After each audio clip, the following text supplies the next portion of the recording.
sur TPT+.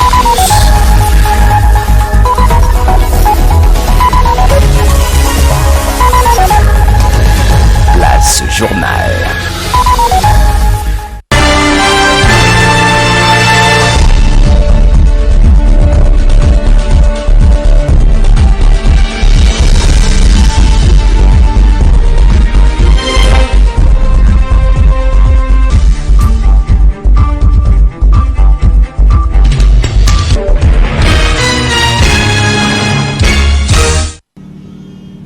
Mesdames et messieurs, bienvenue au journal.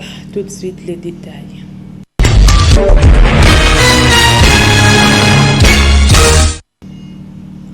Renforcer les connaissances des médias sur le bien fondé du respect des gestes barrières et la vaccination contre la COVID-19 au Congo, tel est le but de la formation des 48 journalistes venus de tous les départements du pays.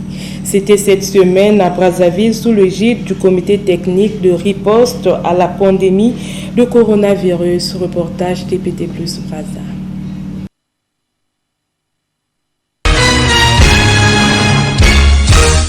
Dans le cadre de l'opération Coup de poing lancée le 18 octobre dernier par le Premier ministre chef du gouvernement, le Comité technique national de riposte à la pandémie de coronavirus a organisé une formation des professionnels des médias sur la communication en lien avec l'acceptation de la vaccination contre la Covid et la promotion du respect des gestes barrières. Au total, 48 journalistes issus des différentes chaînes de télévision et de radio ainsi que des médias en ligne venus de tous les départements du Congo ont été édifiés sur différents thèmes irrélatifs à la pandémie et à la vaccination. Il s'agit entre autres de la situation épidémiologique vaccinale de la COVID-19 et principales recommandations de la coordination de gestion de la pandémie au Congo. Dans le cadre de l'opération Coup de poing, la communication dans les médias et riposte contre des rumeurs et fake news. Prenant la parole à l'occasion de cette cérémonie, le coordonnateur de l'ONG catholique Relief Service, un des partenaires du gouvernement dans la lutte contre la pandémie, confirme leur engagement. Nous souhaitons donc un bon atelier, une bonne formation pour les partenaires du média. Nous savons que la communication, la mobilisation sociale et la promotion des gestes barrières, la promotion de la vaccination vont contribuer significativement dans la lutte contre le Covid au Congo.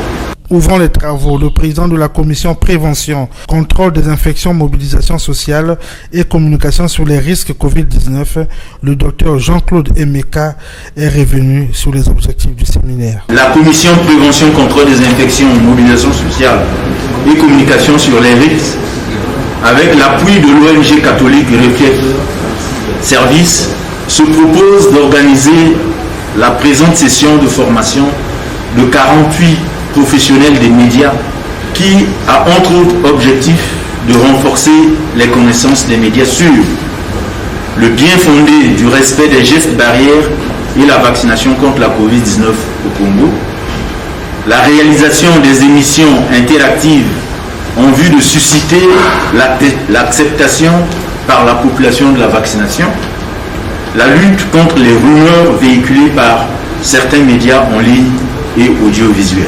Cette formation, qui a pris fin ce samedi 12 novembre, a permis aux chevaliers de la plume et du micro de s'informer aussi sur des messages clés à diffuser pendant cette période de la pandémie. En marge de cette formation des professionnels des médias, une visite guidée des sites de vaccination contre la COVID-19 de Brazzaville a été effectuée et coordonnée par Lucien Emmanuel Franqui Bata, président de la sous-commission promotion de la santé et mobilisation sociale à COVID-19. Retrouvons une fois de plus nos collègues de TPT+ Brazza. La formation des professionnels des médias sur la communication en lien avec l'acceptation de la vaccination contre la COVID-19 et la promotion du respect des gestes barrières à l'endroit des 48 journalistes a été sanctionnée par la visite guidée des sites de vaccination contre la COVID-19 de Brazzaville. C'est ainsi que cette délégation conduite par M. Lucien Emmanuel Franqui Bata, avec des participants ont tour à tour visité le centre de vaccination de Makelekele, de l'hôpital Mère et Enfants Blanche Gomez et le centre de vaccination de Kombo Matari, Paris, en passant par les unités mobiles de vaccination du marché total et du site de vaccination du centre d'hygiène. Partout où la délégation est passée, les stratégies de fréquentation sont soit en baisse, soit la population ne se manifeste pas pour le retrait des passes sanitaires. Le docteur Guy Serge Maungu, chef du centre de vaccination Makele-Kele, s'est exprimé en ces termes. Ceux qui disent qu'en se vaccinant après la mort survient, non, c'est faux. Jusque-là, dans mon site, on n'a pas encore reçu des cas majeurs de MAPI, donc des effets indésirables majeurs. Non. Oui, ceux qui ont des maladies chroniques telles que le diabète, l'hypertension artérielle, tout ça là, doivent d'abord passer par la consultation du médecin. Ce n'est pas dit qu'ils ne doivent pas se vacciner, ils doivent se vacciner. Mais on doit tenir d'abord compte de leur état. C'est-à-dire, si le taux de sucre peut baisser, on le vaccine. Si la tension se normalise, on le vaccine.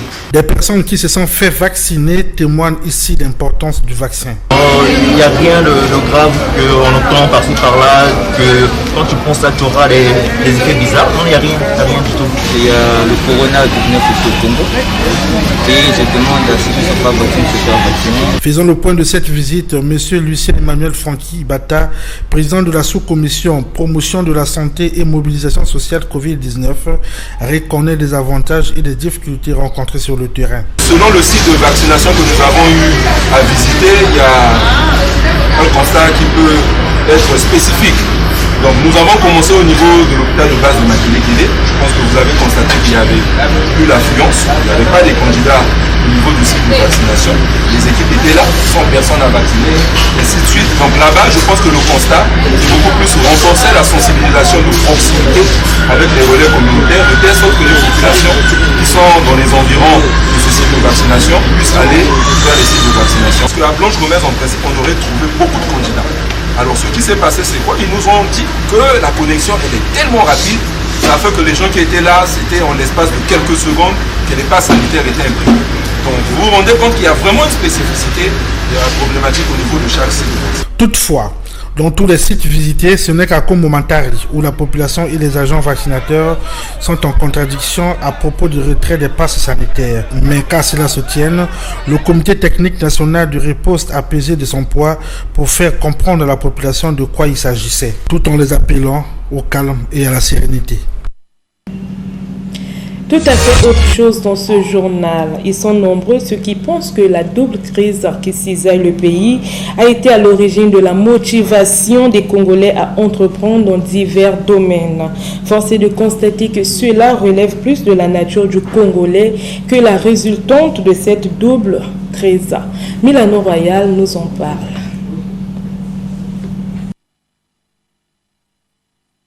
Les Congolais de façon générale ont toujours été débrouillards. Les Ponténégrins encore plus, selon que la capitale économique Pointe-Noire, la ville pétrolière par excellence du Congo, a toujours regorgé de petits boulots. Cependant, avec la double crise financière et sanitaire auquel fait face le pays, les choses deviennent de plus en plus difficiles pour les Congolais. La jeunesse particulièrement. Voilà ce qui fait que cette couche vulnérable de la société s'évertue à mettre en place des petits business pour pouvoir joindre les deux bouts, nonobstant la situation sanitaire et financière critique du pays. C'est pas la crise. J'ai commencé le commerce avant. Donc c'est pas la crise sanitaire qui m'a poussé. J'ai commencé le commerce avant. C'est le corona qui est venu éveiller les jeunes. Avant, les jeunes n'étaient pas comme ça. Ils étaient seulement dans les bureaux, ils faisaient seulement d'autres choses. On se restait à la maison, se balader. Mais depuis que le site de la Covid est là, le chômage est là, la crise est là. Peut-être qu'avant, les parents s'occupaient des jeunes. Mais aujourd'hui, il n'y a plus l'argent. Les parents n'ont plus l'argent. Donc, ils ont préféré aller travailler, acheter le mieux ailleurs pour s'en sortir. La volonté des Congolais à entreprendre n'est pas née de la dernière pluie. Elle n'est pas non plus la résultante des différentes crises auxquelles la République se doit de trouver des solutions, mais plutôt une nature profonde qui laisse entreapercevoir une envie profonde de réussite et de se développer pour s'éviter une mort gratuite dans la Méditerranée comme les autres jeunes à travers le monde. La société congolaise est une société telle que le statut social définit ce que l'on est censé représenter vraiment. Pour ne pas dire que le Congolais tient à ce qu'il projette comme image dans son milieu de vie. La crise sanitaire n'a donc fait qu'accentuer la débrouillardise congolaise en la transformant en une volonté manifeste d'entreprendre dans divers domaines. C'est ce genre de potentiel à l'actif des jeunes Congolais que les autorités se devraient juste de capitaliser et canaliser pour le grand bonheur de la nation. Pour prétendre réguler la vie en société et espérer le développement, est-ce qu'il nous faut beaucoup de lois et beaucoup d'institutions? Le problème, c'est la faiblesse de la loi. C'est pourquoi il faut beaucoup de lois ou l'absence de l'application de la loi. Trop de lois tue la loi, trop d'institutions tue l'institution est la thématique de cet reportage de Chivongo. La loi, ce terme revêt depuis son essence un caractère irréversible, en ce qu'il est porteur de commandement, de puissance et d'autorité. Si bien que, toutes les fois qu'une loi est prise ou est votée, cette loi, pleine de puissance et d'autorité, une fois appliquée, suffit à elle seule pour réguler, ordonner et discipliner la vie dans un secteur donné. La même chose qu'une institution, une seule, dotée de l'autorité véritablement indépendante, suffit pour jouer le rôle régalien à elle confié, pour la bonne marche d'un État, le bien-être d'un peuple. Lorsque la volonté de bien faire les choses est là, de bien administrer les autres, de bien diriger le pays, ça n'a naturellement pas besoin de saturation. Ça n'a naturellement pas besoin de trop de lois. 2, 3, voire 4 lois ou institutions pour réguler une même problématique politique, administrative, financière ou matérielle. C'est pour la plupart des cas, lorsque la volonté d'appliquer les lois ou les normes est aux abonnés absents, qu'on procède à la multiplication des lois et institutions, propres à alourdir simplement la machine et finalement à tuer la loi, au grand bonheur des ayatollahs. Voilà qui sous-tend l'assertion selon laquelle trop de lois tue la loi. Le Congo semble passer maître dans cette façon de faire, dénoncée à haute et intelligible voix par le président de la République, Denis Sassou Nguesso, à la faveur de son discours d'investiture du mandat en cours. Si déjà les textes d'application posent problème, combien bien plus l'application elle-même. L'on comprend donc aisément que l'on prend beaucoup de textes, l'on institue plusieurs institutions qui se révèlent après être budgétivores pour couvrir certainement notre volonté de ne pas faire appliquer les textes, asphyxiant ainsi le trésor public, surtout en cette période de vaches maigres. Trop d'institutions tuent l'institution. Des institutions souvent en trop, au point que les missions des unes se confondent à celles des autres. Tenez, pour la seule gestion des finances publiques, une foultitude de services et institutions. Croyons faire de l'orthodoxie financière, bien au contraire, creusons la tombe de nos finances publiques et nous en souffrons jusqu'ici. Alors qu'un seul service financier, avec toutes les branches y afférentes, travaillant avec rigueur et abnégation, suffirait pour une gestion orthodoxe de nos finances publiques. Trop de lois tue la loi, trop d'institutions tue l'institution. Au lendemain de du lancement de l'opération Coup de poing Covid-19 à Pointe-Noire par le Premier ministre Colini Makosso, nous avons eu à réaliser un micro-trottoir pour jauger comment est-ce que les Pontenégrins ont accueilli ces nouvelles mesures gouvernementales quelque peu coercitives pour épargner les Congolais de cette pandémie. Des propos recueillis par Florida Ngoma.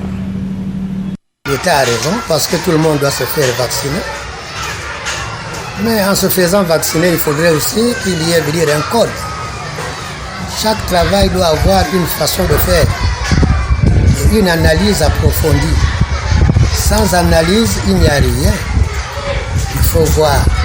Est-ce que quand l'État a lancé l'opération Coup de poing, il a prévu des docteurs qui doivent regarder ceux qui souffrent, ceux qui sont malades, ceux qui ne peuvent pas prendre et ceux qui peuvent prendre ce vaccin?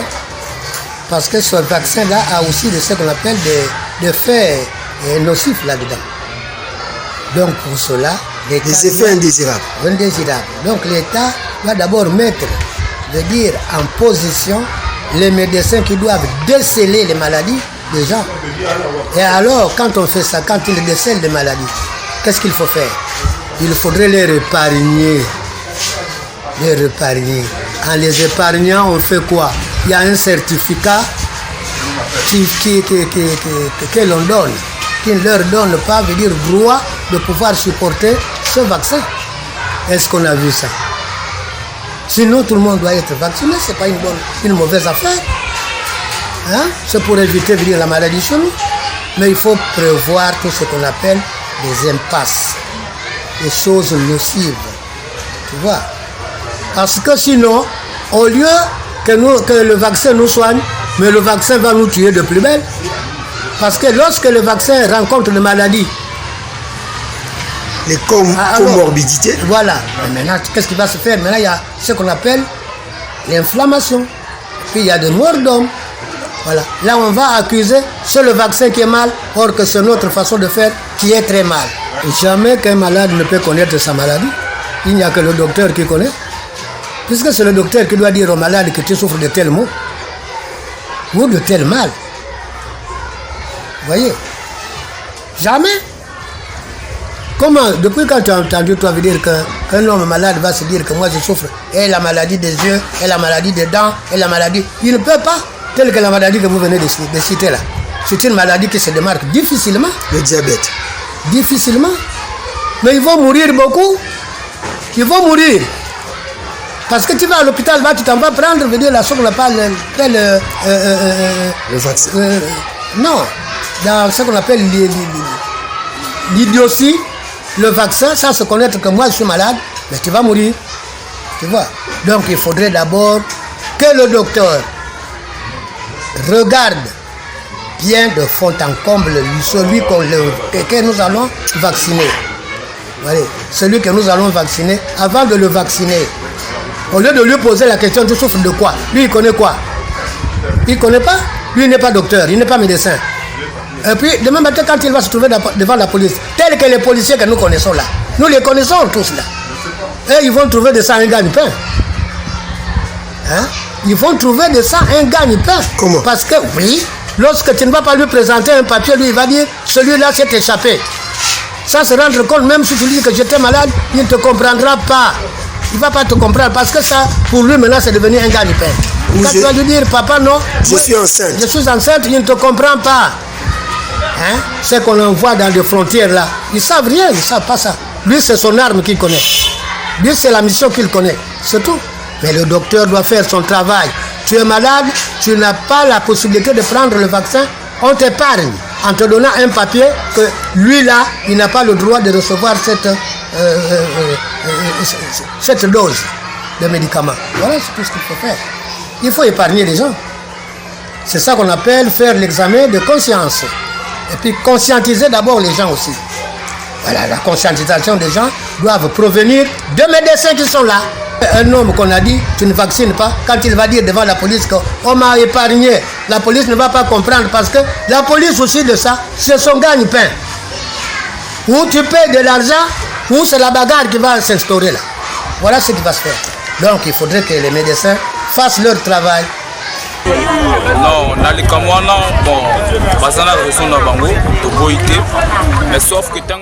à ce sujet, ils ont raison. Lorsque les gens se font vacciner, ils n'ont pas de carte après que des promesses.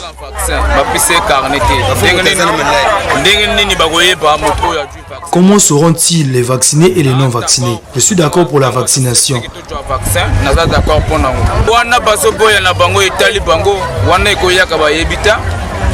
Tant pis pour ceux qui refusent de se faire vacciner. Sauf que depuis la semaine passée, j'ai pu avoir mon vaccin, appelé ma ligne de Johnson & Johnson. Mais jusqu'à présent, il n'y a pas de passe sanitaire.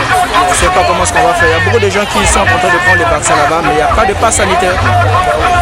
On nous remet juste les photocopies. Et comment on va circuler? Est-ce que les photocopies là, vous allez nous compliquer? C'est ça le problème. C'est ça qui vraiment me cœur. Sinon le vaccin, nous on prend le vaccin, nous sommes dans le marché, on est vacciné. Moi tel que je vous parle, je suis vacciné, mais sauf que j'ai pas la passe sanitaire. Si c'est le cas, vous le marché. Sur ça, je n'ai pas de commentaire à faire parce que l'État est mieux placé à répondre à cette question. Je me désiste de répondre à cette question. Parce que cette question relève de compétences de l'État. C'est obligatoire que tu sois vacciné parce que malade qui n'a pas là. Peut-être qu'on a respecté le vaccin. Mais vraiment mal à l'aise. On nous oblige la vaccination, mais ceux dans les bus mal à l'aise ne courent-ils pas un grand danger alors qu'ils sont nombreux dedans? Malade qui n'a pas parce que tu vas être traqué. Papier, ça fait, tu vas t'arriver à faire devant la maison jusqu'à 3 personnes. Les 3 personnes reprendre dans le chauffeur. Les taxis et bus transportent 3 personnes. Cela ne rend pas service aux chauffeurs. Bus mal à l'aise, les mesures ne sont pas respectées. vaccin. Il dit que va voter mettre un bus avec 150, va voter le mettre un bus avec 4 personnes. Nous qui vendons au marché, nous avons accepté de nous faire vacciner. Qu'ils nous remettent les bus à 150 et le nombre de places comme dans le passé.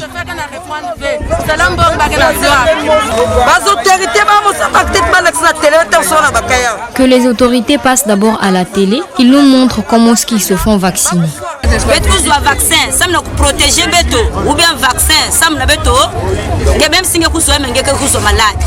Nous nous faisons vacciner pour se protéger ou bien pour toujours tomber malade.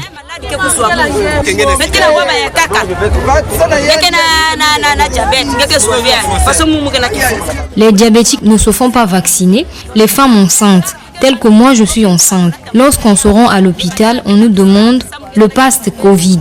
Peut-être que j'ai une glycémie en surplus, mais comment je n'ai pas fait des examens, comment savoir?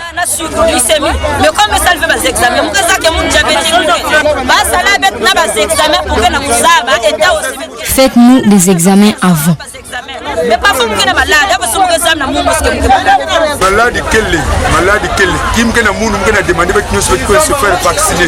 La maladie existe. Allons nous faire vacciner. Tout le monde n'a pas le même organisme parce qu'il y a d'autres qu'on interdit de fumer après l'injection.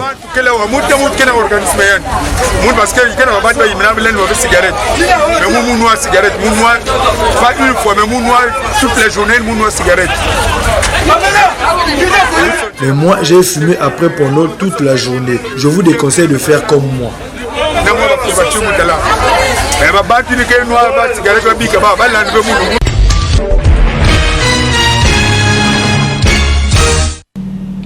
Rendons-nous hors de nos frontières. Au Cameroun, vive tension dans la ville de Bamenda, en région anglophone, après qu'une fillette de 7 ans de retour de l'école a été mortellement atteinte par balle. Les détails avec Africa News. Au Cameroun, les habitants de la région de Bamenda se sont rassemblés vendredi pour dénoncer la mort par balle d'une fillette de 7 ans. Afin de manifester leur colère, une centaine de personnes ont ensuite paradé sa dépouille à pied jusqu'au quartier d'Upstation où habite le gouverneur. Les forces de sécurité ont ensuite ouvert le feu pour les disperser. Chaque papa qui voit cette situation ne peut pas rester les bras croisés. Comment expliquer que l'enfant soit victime d'une balle sur le chemin de l'école? On est venu récupérer l'enfant quand le policier avait déjà tiré. Il était déjà en train de s'enfuir.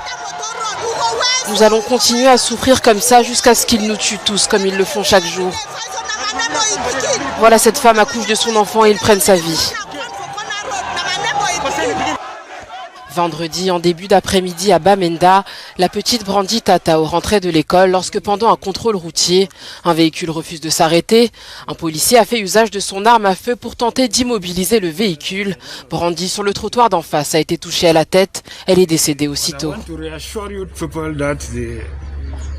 Je tenais à vous assurer que le policier auteur du tir a déjà été arrêté.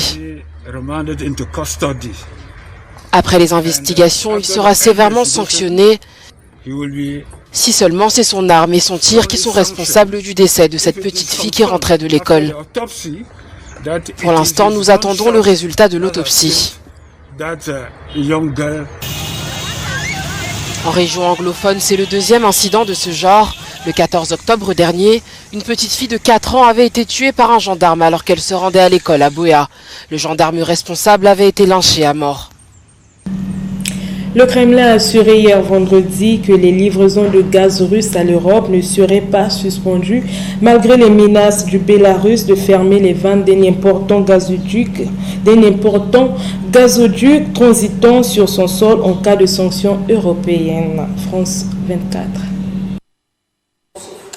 Il a choisi la voie du chantage. Jeudi, Alexandre Loukachenko menaçait les Européens de fermer les vannes d'un important gazoduc transitant sur son sol en cas de nouvelles sanctions. Nous réchauffons l'Europe et ils nous menacent de fermer la frontière. Et si nous coupions l'approvisionnement en gaz naturel? Un président biélorusse désavoué ce vendredi par son grand frère russe. Malgré les menaces de Minsk, le Kremlin l'assure, les livraisons de gaz à destination de l'Europe vont bien continuer.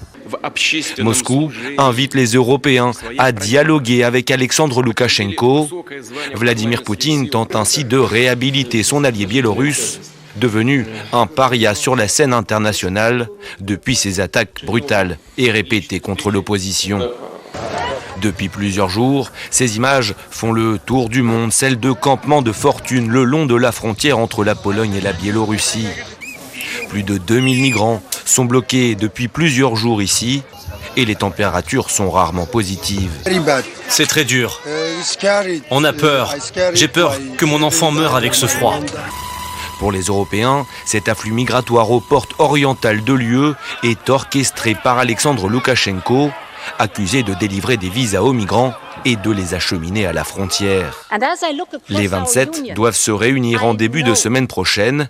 Ursula von der Leyen l'a dit, elle s'attend à un élargissement des sanctions. 10 ans après la chute du régime de Mouammar Kadhafi, la communauté internationale s'est réunie hier vendredi à Paris pour tenter d'aider la Libye à retrouver la stabilité avec, comme première étape, la bonne tenue des élections prévues le 24 décembre. Les détails avec l'envoyé spécial de TV5 Monde. Ce que l'on sait déjà, Sylvia, c'est que la communauté internationale menace tous ceux qui entraveraient les élections, qui doivent être libres et crédibles. Plus tôt dans la journée, Antonio Guterres, le secrétaire général des Nations Unies, a appelé tous les camps rivaux libyens à contribuer au processus électoral et à respecter les résultats des élections, car, vous l'avez dit, l'objectif de cette rencontre internationale, c'est de faire en sorte que toutes les parties s'accordent pour que la présidentielle ait bien lieu le 24 décembre et ainsi que les législatives un mois plus tard. Pourquoi ? Parce que la mise en place d'un gouvernement élu devrait permettre de pacifier le pays, de lutter contre le terrorisme et bien sûr d'endiguer le flux migratoire. Mais la partie est loin d'être gagnée parce que le pays reste profondément divisé. L'autre point important, Sylvia, c'est le retrait des militaires et mercenaires étrangers présents en Libye. Hier, le camp de l'Est, celui du maréchal Haftar, a annoncé que 300 mercenaires seraient bientôt rapatriés à la demande de la France. Mais il en resterait plusieurs milliers encore, des Russes notamment, ce que Moscou dément, des Syriens pro-turcs, mais aussi des Tchadiens. L'absence des présidents russes, turcs et algériens, des acteurs clés qui ont envoyé leurs représentants de leur diplomatie, rendent les négociations pour le moins difficiles. Une conférence de presse donc conclura cette rencontre internationale, mais jusqu'ici, Sylvia, aucun sommet n'est parvenu à sortir la Libye du chaos qui dure maintenant depuis 10 ans, depuis la chute du dictateur Kadhafi. C'est la fin de ce journal. Merci à vous de l'avoir suivi et bon week-end à tous. Au revoir.